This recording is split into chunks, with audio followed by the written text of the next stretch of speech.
So I'm back. I'm actually going to be back officially every day, about 4 days after this video. But if you haven't heard, Garcia versus Thurman, or it's being billed as A-side Thurman versus Garcia, is going to either be on Showtime or CBS March the 4th, 2017. It was just announced today. I don't even know what the date is. What's the date?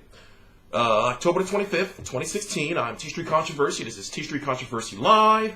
I cover every single major fight live. Also, Fight View 360, my owned and operated website, will be launching in November. Officially, it is under construction. So, let's just start from the beginning. Danny Garcia won Floyd Mayweather's WBC title in a fight with Robert Guerrero in January of this year. Danny Garcia is fighting a fighter by the name of Samuel Vargas on November the 12th, 2016, this year, next month, a few weeks from now, in Philly in a non-title fight.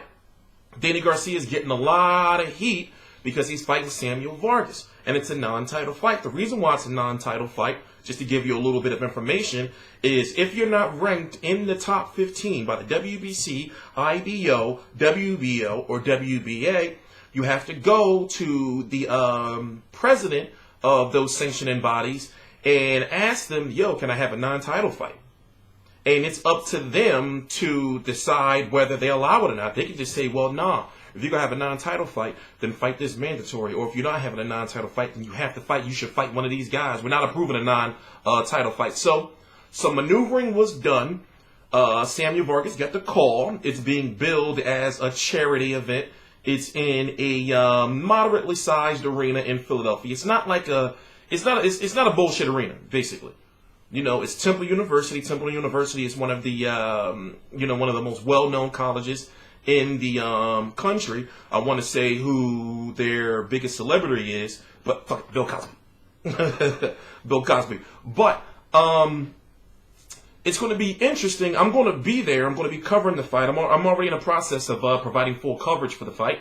And once the website is done, you're going to see some exclusive interviews that I've done at the official press conference for the fight that I'm going to be uploading exclusively to the website that won't be on YouTube. But I have uploaded some of them. For example, I got a chance to talk to Danny Garcia.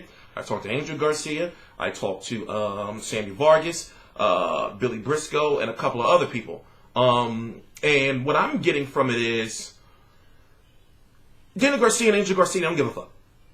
They don't care about the cherries or none of that. Now, let me explain to you how it works. Since it's going to be on Spike TV, I still don't understand why that date was... Okay, I understand why the date was picked. You have to understand. Let me explain to you. Is that these dates are already known months, maybe a year ahead of time. So they may have known maybe as far back as March or January that they got to have a card to fulfill obligations on Spike TV on November the 12th.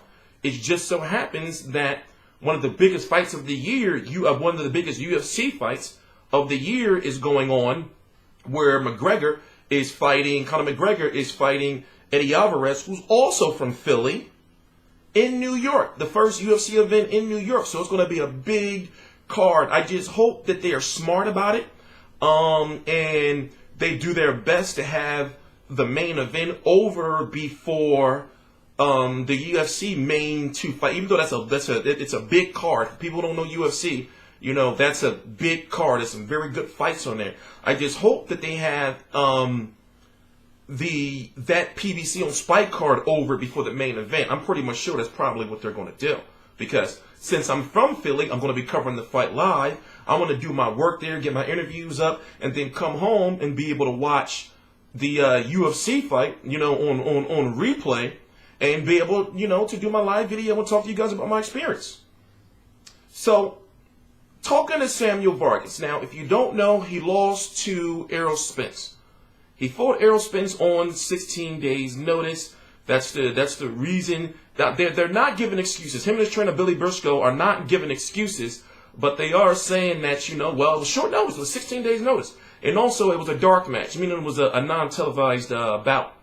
So for Danny Garcia to, and no disrespect to Samuel Vargas, but for Danny Garcia to be fighting somebody that Errol Spence beat, it's like, well, wait a minute. you're fighting, you're a champion, and you're fighting a contender. Errol Spencer's not a prospect anymore. You're fighting a contender's, leftovers. So I tried to ask him, and my questions was getting curved left and right. And I was aggressive with it too. I was high on some meds, just got out of the hospital earlier that day, literally like a couple of hours before the press conference. So I went there. I was like, listen, I'm not going to be here in the first place. I wasn't playing no games. I got my questions, and I got the hell out of there. And sure enough, I got sick as hell, like on the way home. I should not have went. But the point is, I asked, me knowing what I know about the boxing rules, and I asked, well, why not somebody in the top 15? Go look at the WBC top 15. I did a video on this before where I talked about it. It's like, and I went through the names on what names were possibly available and why. But to get to a point that I missed earlier in the video is that fighting on Spike TV is you're not, okay, how can I put it? You're going to get exciting fights on Spike TV, but you're not going to get like marquee matchups on Spike TV. So Danny Garcia is $1 million fighter.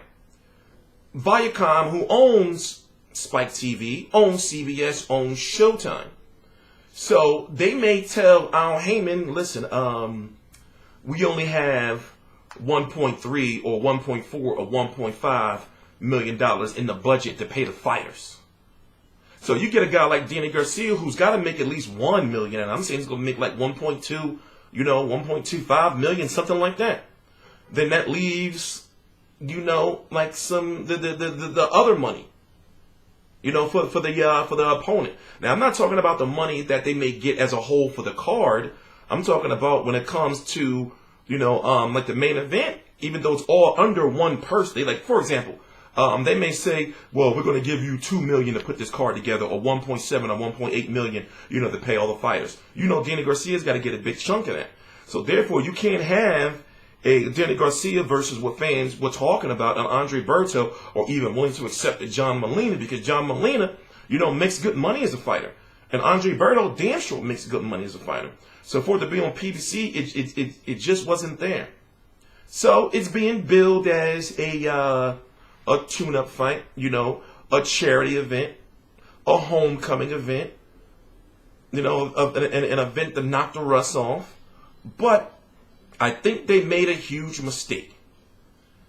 These fighters these days, and I'm not saying they aren't. I'm not saying they haven't always been. But you're seeing these fighters. They hungry, yo.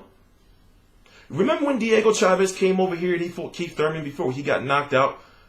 Of course you remember what David Peralta did. Remember when Marco Antonio Barrera fought Nassim Ahmed? You didn't really, back then it wasn't on social media, nothing like that. But nobody expected for that to happen. Only like hardcore insiders did. Remember the damage that Marcos Maidana gave to Floyd Mayweather in his first fight. Remember what Marcos Maidana did to Victor Ortiz. And there's so many, other names that I can think of. It's like, fighters be hungry. And Sam Vargas down in Miami training his ass off. So we know that Danny Garcia has some weaknesses. We know that he has some weaknesses. Billy Briscoe, the trainer of Samuel Vargas, is familiar, and I don't want to say close, but has worked with Danny Garcia and Angel Garcia in the past. They often feel it. So, looking past Samuel Vargas, I'm scared for Danny, Now, of course, Danny's skilled. I understand Danny Garcia gets a lot of disrespect. And that's because of, in my opinion, 3 opponents. The Mauricio Herrera fight, in my opinion, even though it's on paper, 10, 20 years down the line, people are not going to be talking about how he should have lost. Only us hardcores. But it's still a win on paper. He should have lost to Mauricio Herrera. And then he fought Rod Salka. I know the reason why he fought Rod Salka. That's not my liberty. I'm not at liberty to say. And then Samuel Vargas. Now, me personally, as a hardcore boxing fan, I can understand the Paulie Malignaggi fight. I was even there. Paulie Malignaggi, at that point in time, even though Sean Porter pretty much annihilated him, and he was on the last legs of his career and being a pillow puncher, to me, that was still a good fight for Danny Garcia, in my opinion. Robert Guerrero was a good fight in my opinion. Now you can say that Robert Guerrero is over the hill now, but I can understand the logic behind those fights. Remember, Nate Campbell, Kendall Holt, Eric Morales twice, Zab Judah, Amir Khan, Lucas Matisse, when they said he was going to get decapitated, when he was right there in the audience, when Lamont Peterson got knocked the fuck out, and the camera zoomed in on right on Danny, he had like that look on his face. Remember? So, looking past Sam Vargas, I don't know, man. I don't know. But Showtime has announced, they released a promo, and Danny Garcia versus Thurman, or it's being billed Thurman versus Garcia, is going to be either on Showtime or CBS. I'm banking for it's going to be on Showtime. But either way, that's cool. It's not pay-per-view, so we can't complain. And the date is going to be March the 4th, 2017. And as you know, Showtime announced a whole bunch of other fights today too. So I'm going to be doing individual videos on that just to get them out of the way. But of course, we can talk about Thurman versus Garcia, but it's hard to look past this situation. It's hard to look past this Samuel Vargas situation. I just got a bad feeling. And the thing is, Errol Spence stopped him in 4. So Danny Garcia's got to go out and put this guy out of there, He's got to go out and put this guy out of here. But also, another factor is you have to look at the smart marketing that it was, to kind of help Danny Garcia promote this Vargas fight. It's because now they can say, well, yes, Thurman is next. This is just a stepping stone fight to Thurman. That's one of the major selling points of this fight now, is Keith Thurman being next. Another thing is I'm wondering what's going on with Keith Thurman versus David Evanescence. There was supposed to be a purse bid, but I believe that maybe Evanescence took some step aside money, and that maybe he'll have to fight the winner of Danny Garcia versus Keith Thurman. So you can't be mad because he is technically the mandatory.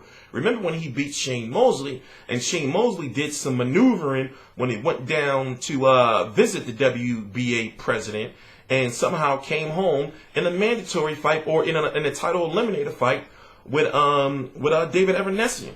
But I've been following David Evanescence on social media heavily, and I'm trying to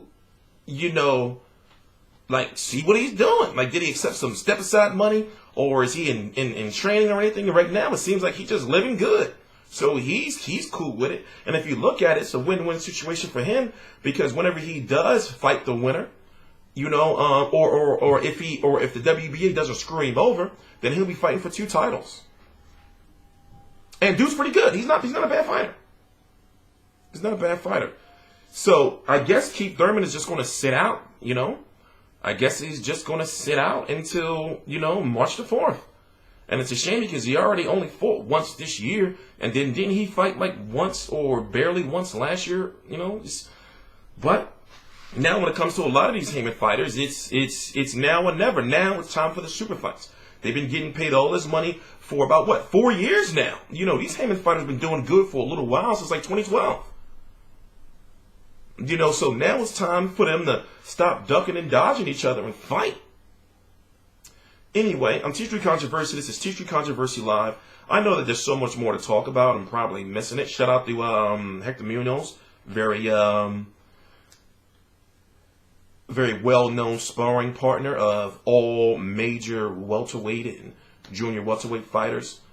He's known for going to people's camps and helping them prepare for fights. So right now he's here in Philly.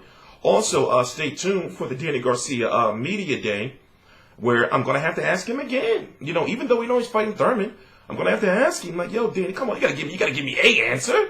Why not somebody in the top 15? Give me something. Because I gotta ask. Give me something. So the media day is going to be coming up, and that's going to be pretty interesting. I've been to the last 3 Danny Garcia media workouts. So I always get some good material from there. And as I said, I'm going to be covering the fight.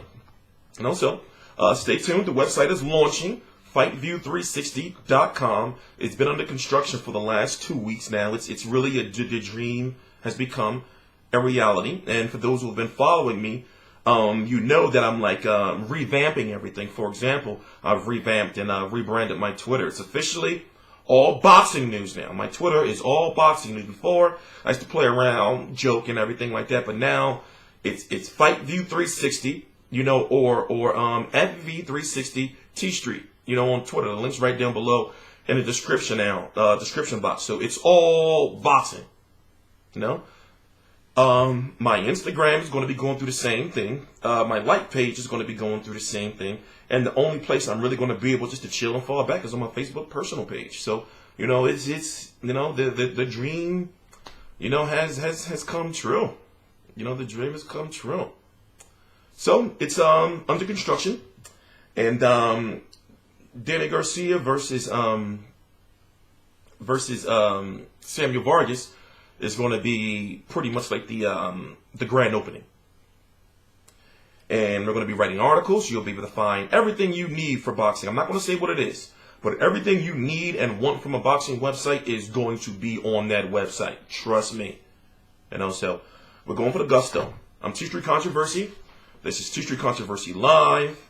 And another thing, we may just cut out the whole controversy name, you know. It's a lot of changes going on, you know. We didn't grow up. Don't get me wrong. We still going to have fun on our shows. But, you know, we didn't grow up. So let me try to start practicing saying it. It ain't nothing will sound right. This is T Street with Fight View 360. This is T Street Fight View 360 Live. Some shit, right? I don't know. Maybe we shouldn't get rid of the T Street Controversy. Maybe. Anyway, please subscribe. All the links to my social media right down below in the description box. Starting Monday, October the 31st, we are going to be back doing videos consistently. I know I've been saying it for months, but yo, finally, we finally made it.